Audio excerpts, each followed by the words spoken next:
Okay, the next coordinated property that we're going to take up is something called osmotic pressure. Now, in biology, we dealt with osmosis. Now, osmosis is the process in which cells are able to exist by allowing water and particles to transfer across what we call the semi-permeable membrane. Just kind of give you an overview here. Generally what happens here is that this membrane right here, some things can pass through it, some cannot. That's why we call it semi-permeable. Permeable meaning allowed to move. So some things can transfer across, some things can't. And so let's suppose that you have high concentration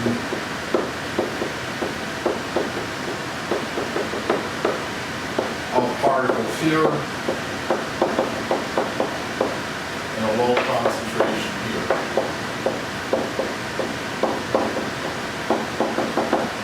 And ideally, if this is the cell membrane wall, which is semi-permeable, allows things to move about, depending on what is moving back and forth, is if we have a high concentration of particles here, it's going to want to even out the low concentration of particles here.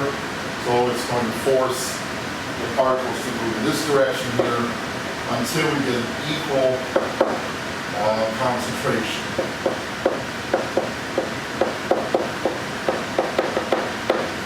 Water can move back and forth as well. So, and we'll talk about how that can be dealt with as well. So, the push of that particles going back and forth between the two sides of the cell wall is called osmotic pressure. And so, what we're going to find out is that it's going to be based upon Pufner's. It's the same thing as that ideal gas law. And even though we're not talking about gases, we're talking about particles within a liquid solution, it still takes on the same basic idea. So to refresh your memory, Pufner's is measured in atmospheres of pressure, liters for volume, moles for N, temperature is measured in Kelvin, and R is this constant, which is 0.0821 or 06, depending on how many significant figures you want. And the label is liter times atmospheres over moles times Kelvin. Now, since we're talking about pressure here, we're going to rewrite this equation by dividing both sides by V. And we have pressure is equal to nRT over V. The thing that we have to do, though, is recognize that this is dealing with solution pressure or liquid pressure and not gaseous pressure. So what we use instead of a P is a capital Greek letter for P, which is pi. So you see this insignia, that's a capital pi, unlike the little curvy thing you see for the lowercase pi. But it's still the same thing, nRT over V, with the same labels here.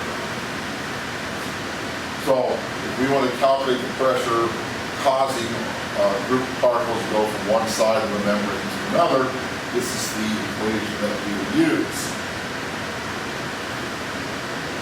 So,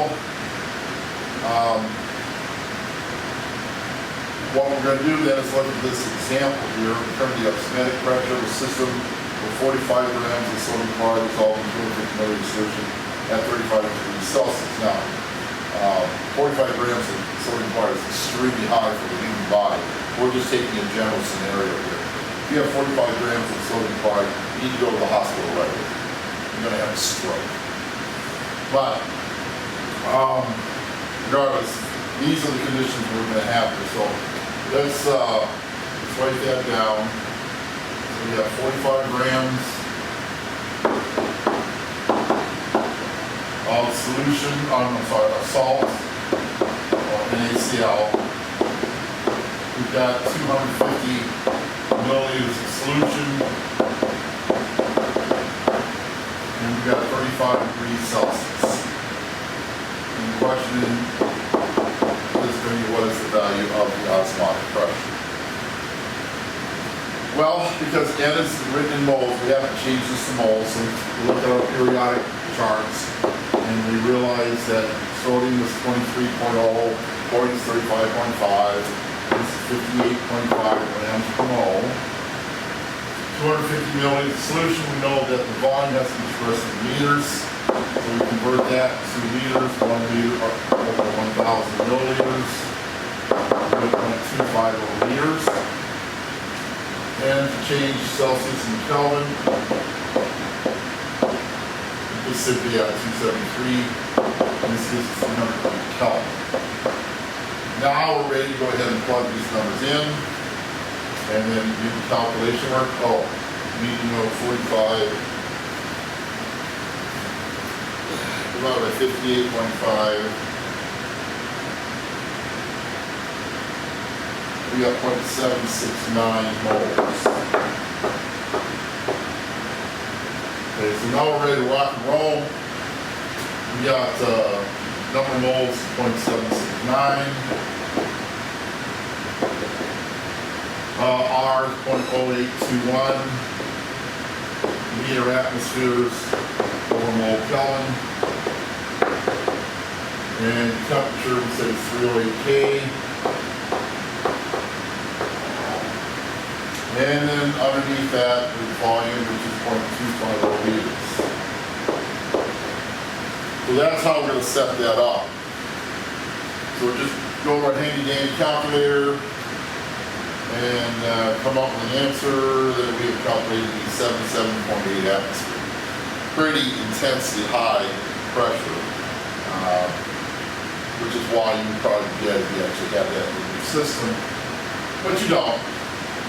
Now, in industry, this becomes really important, and one of the things that we try to do in teaching chemistry is to show how there's more than one application for concepts. And we already said how the cell in the human body is able to hate alive by moving waste products or take in products, substances, and transfer water and all that to keep what we call an equilibrium system within the human body between the cells and outside the cells. In industry, there are some water companies that try to get as pure a water as possible, and then they add little things here to make the taste a lot more agreeable. Because if you ever actually tasted pure water, it would be like tasting air, because there's no taste to it. So they add a few little particles but not enough where it's going to be a problem to make it taste good. But the process they use is something called reverse osmosis. And in reverse osmosis, you go back to the semi-permeable membrane again, take a look at that. And you've got the high concentration of particles like salt and that kind of thing, and then a low concentration over here. And what they want to do is to make this so low that it's practically zero. So that means that they're going to have to force the osmosis to go in the opposite direction from what it wants to do. So it's got to overcome the natural osmotic pressure that it's going to take for these particles to move over here, and then they're going to apply probably as much as double the pressure in the opposite direction and force it back this way. And so they use high osmotic pressure to force that to the point where the particles go over there because of the extra push that's been given to it to basically give us no level of particles in there.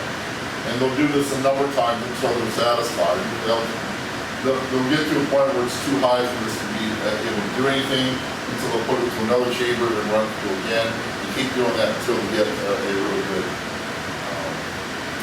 really good low concentration where it's virtually no solute in there whatsoever. So that's how reverse osmosis works. My feeling is that's probably the best water to get out there. The others are, they do other things with it, and it probably is pretty good. But I trust reverse osmosis. I think this is the one that works the best. At any rate, so here are your practice problems. There are 5 of them. There's the first 4, and then there's just 4. Okay. Look at that. I don't know when I wrote it. I should know how many I have.